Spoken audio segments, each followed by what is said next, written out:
14 दिसंबर 2024 के दिन देश की लोकसभा में खड़े होकर कांग्रेस नेता राहुल गांधी ने सनातन धर्म के पवित्र ग्रंथ मनुस्मृति को अपमानित करते हुए कहा कि मनुस्मृति बलात्कारियों का संरक्षण करती है।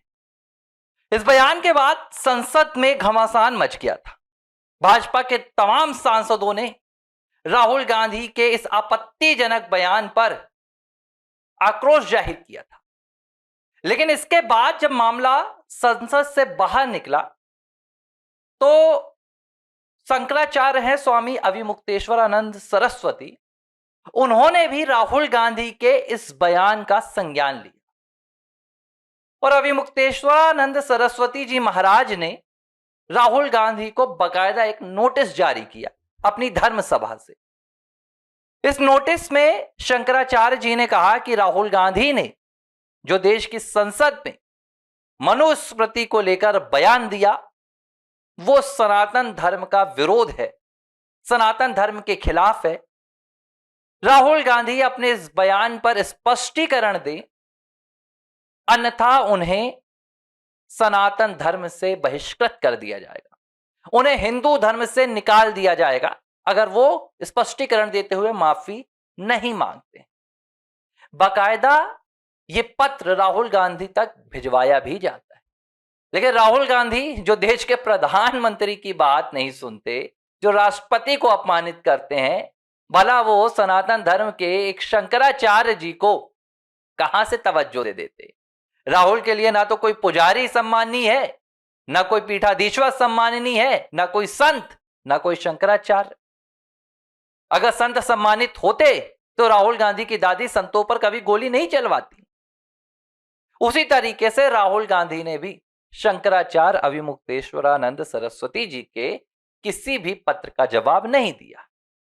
इसके बाद बाकायदा धर्म सभा में अविमुक्तेश्वरानंद सरस्वती जी शंकराचार्य महाराज ने राहुल गांधी को हिंदू धर्म से बहिष्कृत कर दिया, हिंदू धर्म से, सनातन धर्म से निकाल दिया और देश के तमाम प्रमुख मंदिरों को, पीठों को यह पत्र भेजा और कहा कि राहुल गांधी को किसी भी सनातनी स्थल पर प्रवेश ना दिया जाए। हालांकि शंकराचार्य स्वयं कहीं ना कहीं इतनी ज्यादा राजनीति में इन्वॉल्व रहते हैं कि उनके इस पत्र को बहुत ज्यादा व्यापकता नहीं मिली। लेकिन जिन शंकराचार्य अविमुक्तेश्वरानंद सरस्वती जी ने राहुल गांधी को हिंदू धर्म से बहिष्कृत कर दिया, उन्हीं शंकराचार्य जी को आज लेकर कांग्रेस पार्टी प्रेस कॉन्फ्रेंस कर रही है और कांग्रेस पार्टी कह रही है कि सनातन धर्म में शंकराचार्य महाराज जी की बात, उनका आदेश अंतिम होता है। लेकिन ये राहुल गांधी के संबंध में नहीं कह रही है कांग्रेस।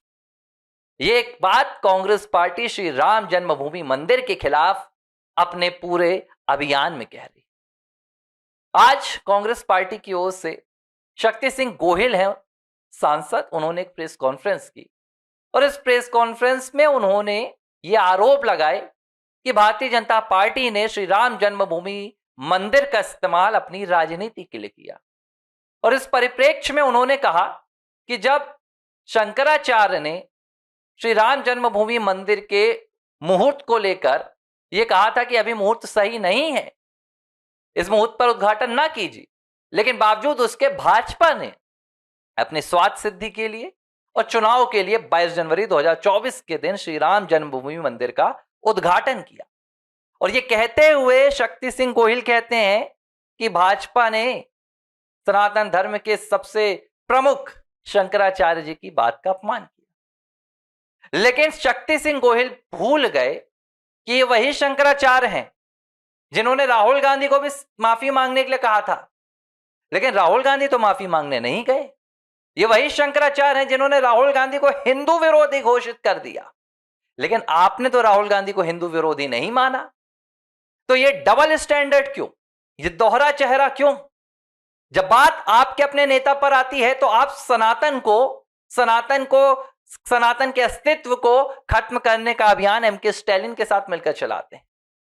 आप सनातन विरोधी ताकतों से हाथ मिलाते हैं, लेकिन जब बात आपके नेता पर आ जाती है, जब बात आ जाती है कि अब आपको सनातन का विरोध करना है, तो आप शंकराचार्य जी के बयान का सहारा लेते हैं। यह है कांग्रेस पार्टी का दोहरा चरित्र। और यह सिर्फ एक जगह नहीं है, यह हर जगह है। आज ये राम मंदिर राम मंदिर राम मंदिर चिल्ला रहे हैं, कह रहे हैं सनातनियों की आस्था का खंडन हुआ है। रागिनी नायक, इनकी महिला कांग्रेस की अध्यक्ष, कांग्रेस के दफ्तर में चौपाइया गा रही हैं, मंगल भवन अमंगल हारी, राम सिया राम कह रही हैं। लेकिन जिस दिन अयोध्या में 2020 में श्री राम जन्मभूमि मंदिर का भूमि पूजन हो रहा था, उस दिन संसद में कांग्रेस पार्टी काले कपड़े पहनकर पहुंची थी और श्री राम जन्मभूमि मंदिर का बहिष्कार कर रही थी। रागिनी नायक तब क्यों नहीं पहुंची जब श्री राम जन्मभूमि मंदिर, एक बात बताइए, भाजपा ने मंदिर बनवाया, संघ ने मंदिर बनवाया, या मंदिर में कह रहा हूं किसी ने बनवाया, फर्क इससे पड़ता है कि मंदिर के भीतर कौन बैठा है या मंदिर किसने बनवाया। अगर भगवान राम के प्रति आपकी आस्था है, सनातन के प्रति आपकी आस्था है, तो आपने आमंत्रण का बहिष्कार क्यों किया था?